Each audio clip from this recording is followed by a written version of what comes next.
Why are so many luxury fashion retailers going bankrupt right now? Farfetch to Matches Fashion and even Macy's deciding to close some stores in the US. It feels like there's lots of financial turmoil happening in the luxury market right now, so I've been doing some investigating and this is what you need to know. Hey, Steph here. Let's dive straight in then at the deep end with Farfetch. Now, I have actually worked with Farfetch on quite a few occasions here on my YouTube channel, and I must say this is a retailer that I absolutely adore. The concept of Farfetch is that they have boutiques from all around the world, put their stock on the Farfetch website. Farfetch will vet all the boutiques and make sure they are buying from official suppliers, so everything on there is legit. Now, a quick story time on Farfetch. I didn't plan to share this story, but it kind of makes sense in that I started to notice there was something wrong with Farfetch before it was announced that they were basically bankrupt. So what happened is, last year I had a contract with Farfetch to deliver 3 sponsored videos for them, and I delivered the first one, and then my contact at Farfetch basically just stopped emailing me. I could not get hold of anyone, and the rest of that contract basically just did not go ahead. And it's one of those occasions where you're like, is it me or is something else going on here? So after the contract didn't go ahead with the last 2 videos, someone did reach out to me a few months after, a completely different member of staff, and they invited me to a Farfetch event in London. They sent me a PDF of this event, what they were planning, and just said, let us know what time you would like to come. So I decided I was just going to forget that initial contract, and they apologised that that member of staff had left. And I said, yep, okay, I would like to go. And then again, radio silence. And it turns out that that person also left the business. And of course, by this point, it was absolutely apparent there was something quite sinister maybe going on inside of Farfetch, because the contacts I kept having just were not responding and clearly leaving the business in what seems like a very abrupt manner. No one was saying bye or it was nice to work with you. It was literally just radio silence, which is generally a bit of a sign that there are disgruntled staff on the other end that have just been let go. So I knew something was up, and then finally the news broke. So let's start at the beginning.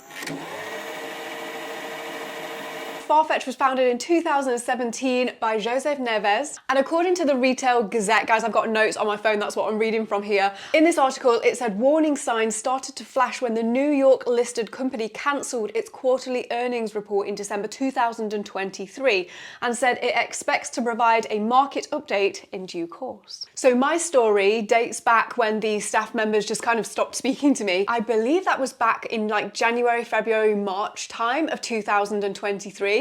So clearly the business has been in turmoil for a good year prior to this announcement. It's then said that it began discussions with several parties, including Apollo and shareholder at Richemont, about securing new financing. Farfetch was eventually sold to South Korean e-commerce giant Coupang at the start of February through a pre-pack administration deal.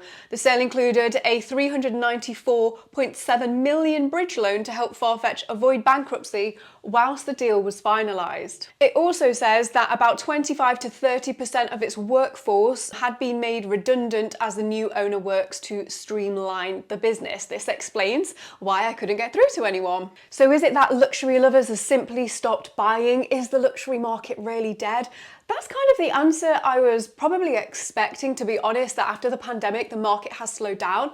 But that's not the answer that I got. In fact, it gets a lot juicier. So here we go. This is another part of the article. Farfetch is facing a winding up petition amid accusations that its founder, Jose Neves, destroyed its value, leading up to the $396 million rescue deal, which happened in January 2024. Creditors were owed over $316 million. So creditors are the people who supply the products. Farfetch owed them, which is likely to be wiped out by the takeover. Said there had been serious deficiencies in Farfetch's governance in a winding up petition filed in the Cayman Islands.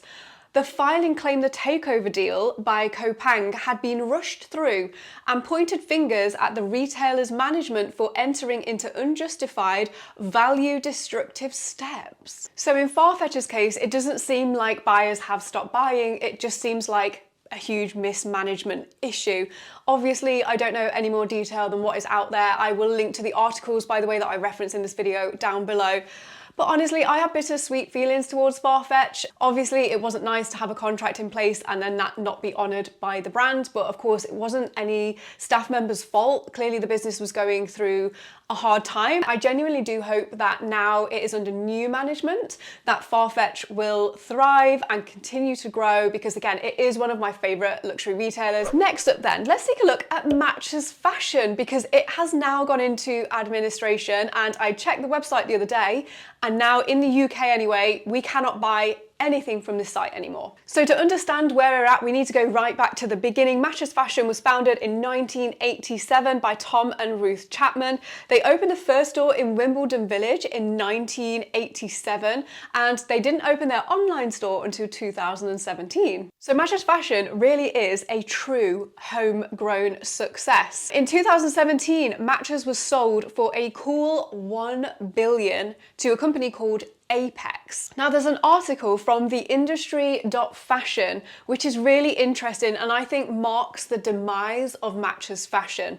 Okay, so the quote is, they sold on an astronomically high valuation, totally outside of any commercial reality, and from there the only way was down. When purchasers discovered they had overpaid, they became rather less inclined to invest further, and all businesses need consistent investment. Apparently, there is simply no stability at the top of the business following the Apex deal. It's described as a revolving door of people moving into management, and you can literally go through and see how many people they brought into management. This really is not an exaggeration. They quote, while this revolving door was turning, the business was hitting the pandemic and a growing reluctance from luxury brands to work with third-party retailers, preferring instead to control their own distribution. I did also notice this on Farfetch.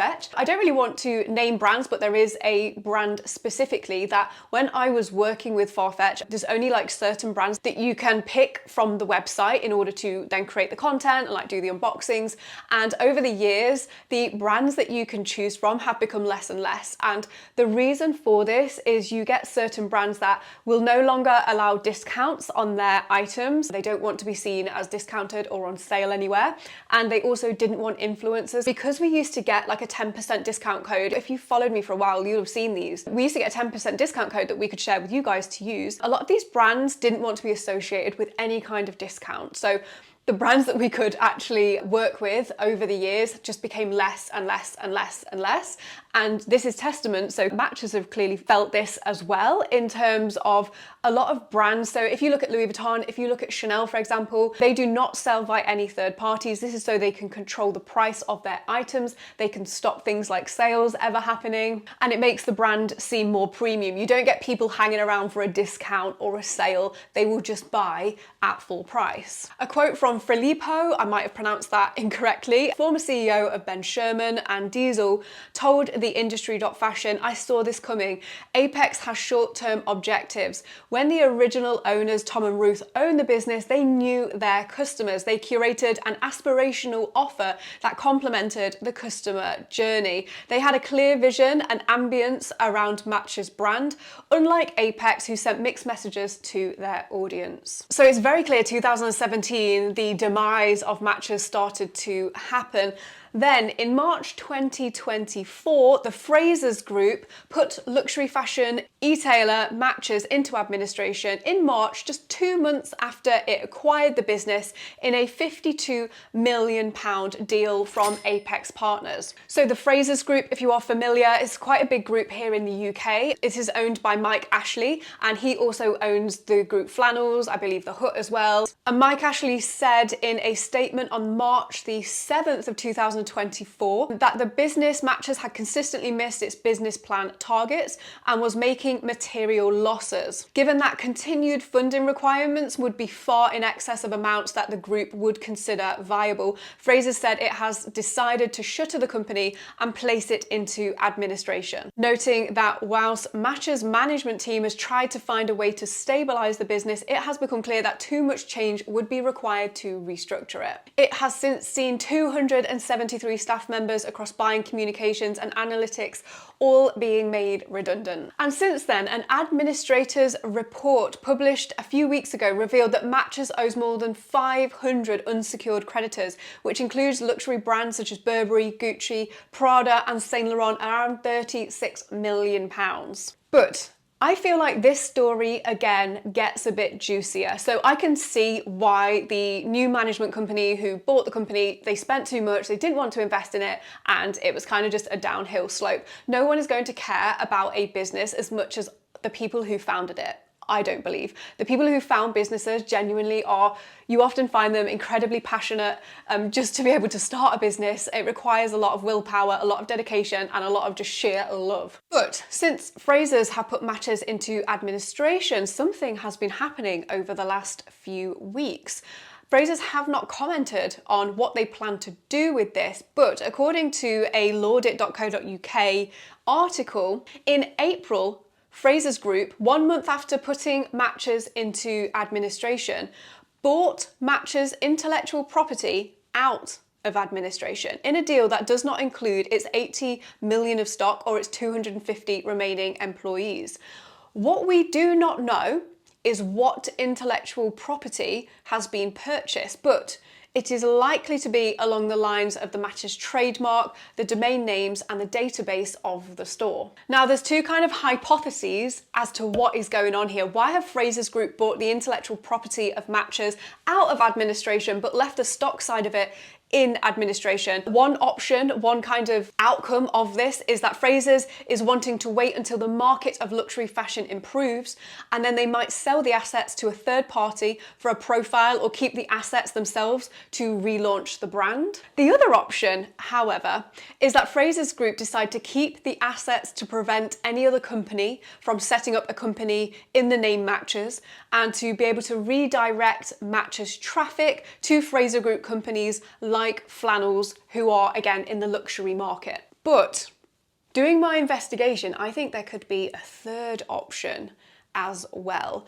So let me continue. Frasers Group, I didn't know this, but they have a long history of acquiring companies, then they buy their intellectual property rights along with the companies. So in 2004, Frasers Group acquired Slazenger and subsequently made 10 million from the sale of its intellectual property rights to rival company JJB. The company, so Frasers Group, now owns intellectual property for brands including Everlast, Lonsdale, Carrymore and Missguided. Acquiring intellectual property rights to rival companies is a tactic used to promote and grow a brand. The Frasers Group has specialised in this. It is important to always protect intellectual property and know when is the right time to buy and sell. So, possibly Frasers Group have kind of seen a value in the intellectual property that Matches has, and maybe they plan to relaunch the brand, or that database would probably be very valuable to Flannels, again being a luxury company. Acquiring all those customers, all those details, the email addresses, the purchase history data, there is just so much to go on there. I wonder what will happen next. Now, there's a couple more brands to this as well. I don't know how big they are in the US, so you might not recognize the name, but I definitely do, because it's actually one of my favorite luxury retailers quite a long time ago, and that is Coggles and The Hut. Both of these brands have also been struggling and were acquired by Frasers Group in June 2024.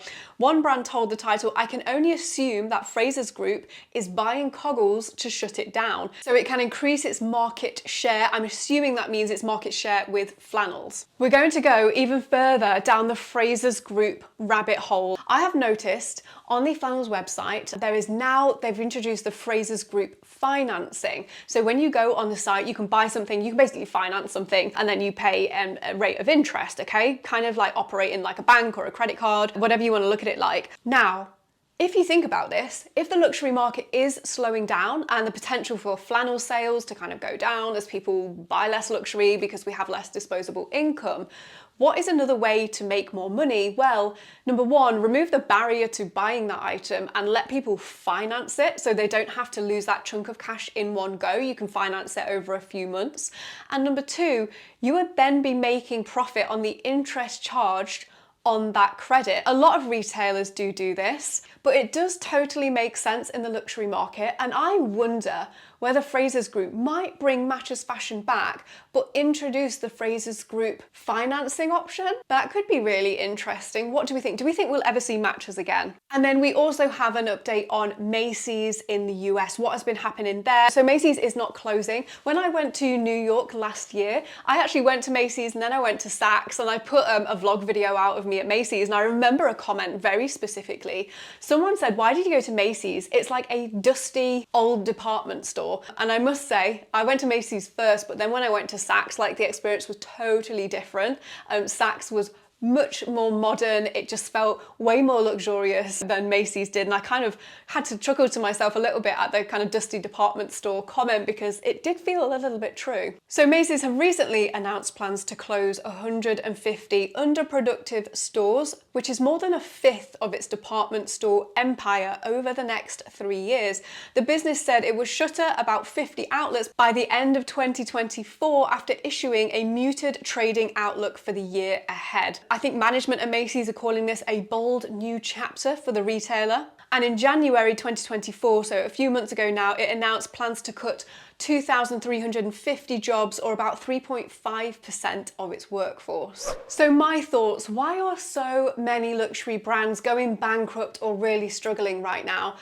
Again, I've kind of touched on this in the video. I thought it would be because luxury shopping in general is kind of flatlining a little bit. People are spending less. I think we are probably at the start of that trend, and some of these retailers are kind of anticipating what is to come in the next few years. However, I was surprised to see that with Farfetch, with Matches, it very much felt like a mismanagement issue. The right people weren't in place to take these brands forward, which for me actually is a good sign that it's not really to do so much right now with the luxury market. People are still buying. I still do love luxury pieces, but in order to survive the next few years, I think a lot of these retailers need to make sure they are on top of their A game. Their shopping experience needs to be exceptional, especially when it comes to e-tailers. I've ordered quite a few things online that can be of very high value, and I must say there have been certain retailers I've been very disappointed with. I haven't received dust bags, I've received very basic boxes, and it's just like this, I've spent like over £1,000 on a bag, for example, and it doesn't feel like I'm getting a luxurious experience. There are a few brands that I do really like, so Matches was one of them, like their packaging was beautiful. Net-a-Porter is a really good one. My Teresa have nice packaging as well, like when you order something, it feels like you're getting something special. It's just all these little detailers that I think retailers are going to need to pay attention to. The other glaringly obvious apparent thing about this entire situation is this is really heavily affecting the luxury marketplaces. So not necessarily the brands individually, but the marketplaces where you can go and buy lots of different brands like Farfetch, like Matches. And part of that squeeze is also the brands wanting to take their items off these marketplaces so they can control the price and stop things like discounting. Saint Laurent is one of those brands. I do remember when there was talks of it being completely removed from Farfetch. I don't know if it is. I think it is now. You can only buy pre-loved Saint Laurent. But I remember buying a Saint Laurent bag through Farfetch, and it came directly from their store in London. And I just believe now they're kind of like, why would we sell? We're not discounting anything, so why would we sell via Farfetch? And then I'm assuming they pay Farfetch or these marketplaces to be able to sell, versus we could just sell through our store. People know the brand and we can control the customer experience and the price. Makes sense. What do you think? Were you expecting the outcome of mostly mismanagement and the marketplaces to be hit first? Do we think brands are going to be hit quite heavily over the next few years as well? Please do get involved in the comments. I'd love to know your thoughts. Definitely gone down a rabbit hole here, but make sure you don't go anywhere, because coming up next, what the hell is happening at Dior? There are some major allegations against the brand right now and other luxury brands. Let's go through the allegations, some comments that you guys have shared because they're so interesting, and my thoughts on it. How do we move forward from this? Enjoy.